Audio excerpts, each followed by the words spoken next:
הבאנו שלום, הבאנו שלום, הבאנו שלום. సర్వ సృష్టికర్త జీవన మరణదాత సర్వేశ్వరుడైన ఘనమైన యేసు ప్రభు వారి దివ్యనామంలో యూట్యూబ్ ద్వారా వీక్షిస్తున్న మీకు అందరికీ శుభములు దీవెనలు ఆ యేసు ప్రభు వారి ఆశీర్వాదం తెలియజేస్తున్నాను. రండి, ఈ ప్రభు దినమందు మరి 18వ పుస్తకమైన పురాతన గ్రంథమైన యోబు గ్రంథంలోని 2వ భాగము ఆత్మీయ విశ్లేషణ. ప్రతిసారి కూడా 2 విధాలుగా ప్రతి పుస్తకాన్ని బోధిస్తూ వస్తున్నాను. మొదటి వారమేమో గ్రంథ విశ్లేషణ, 2వ వారం ఆత్మీయ విశ్లేషణ. సరే, ఈ ఆత్మీయ విశ్లేషణ ఇది చాలా పురాతనమైన పుస్తకము. అంటే దాదాపుగా క్రీస్తుకు పూర్వము 1500 సంవత్సరాల క్రితం లేక అబ్రహాము నాటి కాలం నాటి చరిత్రగా దీన్ని మనం చెప్పుకోవచ్చు. సరే, గ్రంథ విశ్లేషణలో 3 విషయాలు మనం జ్ఞాపకం చేసుకుంటూ ఉంటాం. ఒకటి ఏంటంటే, ఈ పుస్తకంలో యేసు ప్రభు వారు ఎక్కడ ఉన్నారు, రెండవది యేసు ప్రభు వారి కృప, మూడవది ఏంటంటే అలనాటి పుస్తకం కొన్ని వేల సంవత్సరాల క్రితం రాయబడిన పుస్తకాన్ని ఈరోజు ఎలా అన్వయించుకోవాలి. సరే, మంచిది. యేసు ప్రభు వారు ఎలా ఉన్నారంటే యోబు ఒప్పుకున్న విమోచకుడు, 19వ అధ్యాయము 25-27, అలాగే ఎదురు చూసిన మధ్యవర్తి, ఈ 2 ఉన్నాయి. ఈ 2 కూడా యేసుక్రీస్తు ప్రభు వారే. యోబు గ్రంథంలో చెప్పిన విమోచకుడు యేసు ప్రభు వారే, మధ్యవర్తి కూడా యేసు ప్రభు వారే. అతని తీవ్రమైన లోతైన ప్రశ్నలకు జవాబులు యేసుక్రీస్తు ప్రభులోనే నెరవేరాయి. ఈ మాట యోబు పుస్తకానికి వెన్నెముక లాంటిది. నేను చదువుతున్నాను 19వ అధ్యాయము యోబు 25-27 వచనాలు. The book of Job chapter 19 25-27. అయితే నా విమోచకుడు సజీవుడనియు తరువాత ఆయన భూమి మీద నిలిచిననియు నేను ఎరుగుదును. ఇలాగు నా చర్మము చీకిపోయిన తరువాత శరీరముతో నేను దేవుని చూచిదను. నా మట్టుకు నేను చూచిదను, మరి ఎవరునూ కాదు, నేనే కనులారా ఆయనను చూచిదను. నాలో నా అంతరింద్రియములు కృషించి ఉన్నవి. ఎంత అద్భుతమండి! యేసు ప్రభు వారికి చాలా పరోక్షంగా కనపడుతున్న, ప్రత్యక్షంగా చెప్పిన మా పురాతనమైన మాట ఇది యోబు గ్రంథంలో. అలాగే చూసుకుంటే యోబు గ్రంథంలో మరి దేవుని కృప ఎక్కడ ఉన్నదనే మాట కూడా మనం అర్థం చేసుకుంటాం. సరే అండి, అంటే యోబు చెప్పిన విమోచకుడు, తాను కోరుకున్న మధ్యవర్తి, దేవుని విమోచకునిగా, మధ్యవర్తిగా, జ్ఞానముగా, స్వస్థపరచువాడుగా, వెలుగుగా, జీవముగా, తిరిగి మరలా పోగొట్టుకున్న దానిని సమకూర్చి రెట్టింపు దీవెనలు సమకూర్చేవాడిగా, నిజ స్నేహితుని కంటే హత్తుకొని జీవించే ప్రియమైన స్నేహితునిగా క్రీస్తు ఆగమనం గురించి అద్భుతంగా వ్రాయబడింది యోబు గ్రంథంలో 19వ అధ్యాయంలో చదివి ఉన్నాం. సరే, ఆ తర్వాత ఈ దేవుని కృప ఎక్కడ ఉంటుంది అనుకుంటా ఉంటే, బోధించుట, పరీక్షించుట, శ్రమల మార్గంలో నడిపించుట, ఆ క్రమంలో విడిపించబడుట. చూడండి ఈ మాటలు. అంటే బోధించుట, పరీక్షించుట, శ్రమల మార్గంలో నడిపించుట, ఆ క్రమంలో విడిపించబడ్డ, ఇవన్నీ కూడా సంపూర్ణ కృపా కార్యాలకు సంపూర్ణ ఉదాహరణ యోబు గ్రంథం. సరే, మంచిది. ఇప్పుడు అంటే ఈరోజు ఈనాటికి ఈ పుస్తకాన్ని ఎలా మనం అన్వయించుకోవాలి అంటే, ఒకటి, ఈ పురాతన గ్రంథము అంటే ప్రస్తుత కాలానికి ఎలా అన్వయించుకోవాలి. ఒకటి ఏంటంటే, శ్రమలో అచంచలమైన విశ్వాసము కలిగి ఉండాలి. అన్యాయపు శ్రమలు అనుభవిస్తూ సర్వ సృష్టికర్త దేవుడేనని ప్రకటించాడు. 9వ అధ్యాయము 4-10 వరకు. జ్ఞాన సంపూర్ణుడిగా జీవించాడు యోబు. 12వ అధ్యాయము 13వ వచనము, 21వ అధ్యాయము 22వ వచనం. తన పాపమును, తన విశ్వాసాన్ని కూడా ఒప్పుకున్నాడు. 42వ అధ్యాయము 1-6 వచనాలు. నిందించిన వారిని క్షమించాడు 42వ అధ్యాయంలో.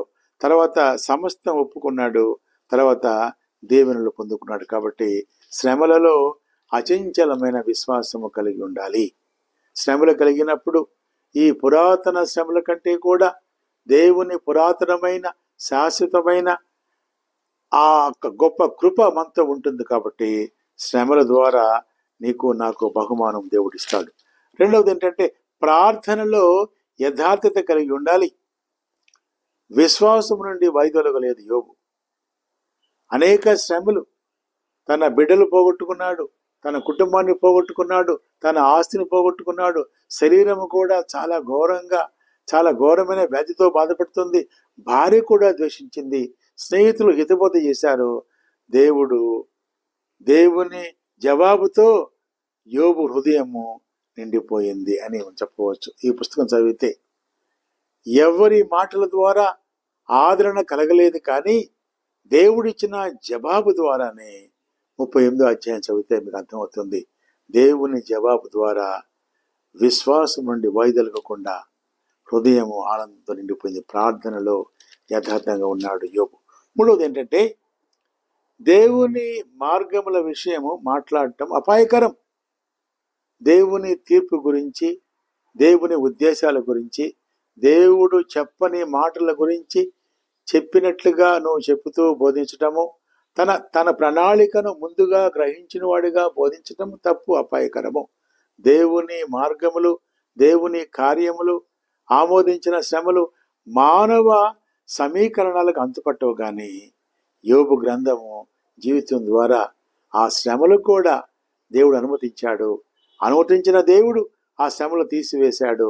తర్వాత రెట్టింపు దీవెనలు చరిత్రలో అద్భుతమైన వాడిగా యోబు ఉన్నాడు. చూడండి, ఆ చివరి మాటలు చూస్తుంటే చాలా అద్భుతంగా ఉంటుంది. His ending was glorious more than his beginning. నేను చదువుతున్నాను. యోబు గ్రంథం 42వ అధ్యాయం 16వ వచనం. అంటే శ్రమలు అయిన అటు తరువాత యోబు 140 సంవత్సరములు బ్రతికి తన కుమారుల కుమారులను 4 తరం వరకు చూచెను.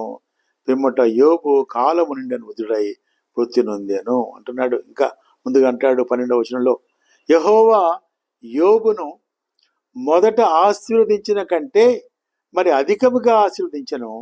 అతనికి 14,000 గొర్రెలను, 6,000 ఒంటెలను, 1000 జతల ఎడ్లను, 1000 ఆడుగాడిదలను కలిగాను. మరియు అతనికి 7 కుమారులను, 3 కుమార్తెలను కలిగారు. కాబట్టి దేవుని సార్వభౌమత్వంలో శ్రమను అనుభవిస్తూ మనం ఎంతవరకు భరించగలమో అంతవరకే శ్రమలు. శ్రమల తరువాత సువర్ణం కంటే మించిన బహుమానం ఉన్నది, దీవెనలు ఉన్నాయి. అలాంటి మహాకృప దేవుడు నీకు నాకు దయచేయను గాక. శ్రమల పర్వము ముగించబడుతుంది. ఆనంద జీవితము, ఆనంద పర్వము ఆనందించబడుతుంది. ఇది క్రైస్తవ జీవితంలో నేర్చుకోవలసిన పాఠము, గుణపాఠము. దేవుడు శ్రమలు అనుభవిస్తాడు, మనకు శ్రమలు అనుమతిస్తాడు. అంతేకాకుండా అనుమతించిన దేవుడు భరించే శక్తిని ఇస్తాడు. యోబు గ్రంథము ఒక జీవిత పాఠ్య గ్రంథంగా ఉంటుందని భావిస్తున్నాను. దేవుడు మనల్ని దీవించడం కాక. ప్రార్థన చేసుకుంటాం. అత్యంత మహాకృపగల తండ్రి, మా ప్రేమ గల నాయన ప్రభువా, మా దేవ, యోబు గ్రంథం ద్వారా తండ్రి మీరు విమోచకుడుగా ఉన్నారు, మీరు మధ్యవర్తిగా ఉన్నావు ప్రభువా. ఆ శ్రమలో సహించే కృప కూడా మీ ద్వారా ఇవ్వబడింది తండ్రి. ప్రభువా తండ్రి, ఆ పురాతన పుస్తకంలోని తండ్రి కొన్ని మాటలు మేము అర్థం చేసుకుంటాం ప్రభువా. అవును తండ్రి, ప్రభువా నీ ప్రణాళికను మేము అర్థం చేసుకోలేం తండ్రి ప్రభువా. కాబట్టి ప్రభు నీ యొక్క ప్రణాళికలో జీవించేవారిగా తండ్రి, ప్రార్థనలో యథార్థతగా ఉండేవారిగా, విశ్వాసంలో యథార్థతగా ఉండేవారిగా సహాయం చేయండి. నీ ప్రణాళికలో మేము ఉంటూ నీ సార్వభౌత్వంలో జీవించేవారిగా అలాంటి మహాకృప మాకు దయచేయండి. యోబు గ్రంథం ద్వారా తండ్రి రెట్టింపు దీవెనలు బూజు దేశంతో ఆరంభించబడి తండ్రి చివరకు ప్రభువా పరలోక దేశపు దీవెనలు పొందుకున్న యోబును మాకు స్ఫూర్తిగా ఉంచినందుకు వందనాలు తెలియజేస్తూ, వింటున్న వారిని దీవించండి, కుటుంబాలను దీవించండి, చిన్న బిడ్డలను దీవించండి, వృద్ధులను కాపాడండి. మహిమ నీకే, ఘనత నీకే. వందనాలు, స్తోత్రాలు యేసు ప్రభు నామములో ప్రార్థించి అడిగి వేడుకొంచున్నాం తండ్రి. ఆమె తండ్రి, కుమార, పరిశుద్ధాత్మ దేవుని సన్నిధి, సహాయము, స్వస్థత సమాధానము, సంతోషము, సమృద్ధి మనకు, మన బిడ్డలకు, ప్రభు బిడ్డలకు ప్రభు రాకడ పర్యంతము తోడైండును గాక. ఆమేన్, ఆమేన్, ఆమేన్. Shalom and blessing to you all. దేవుడు మనల్ని దీవించును గాక.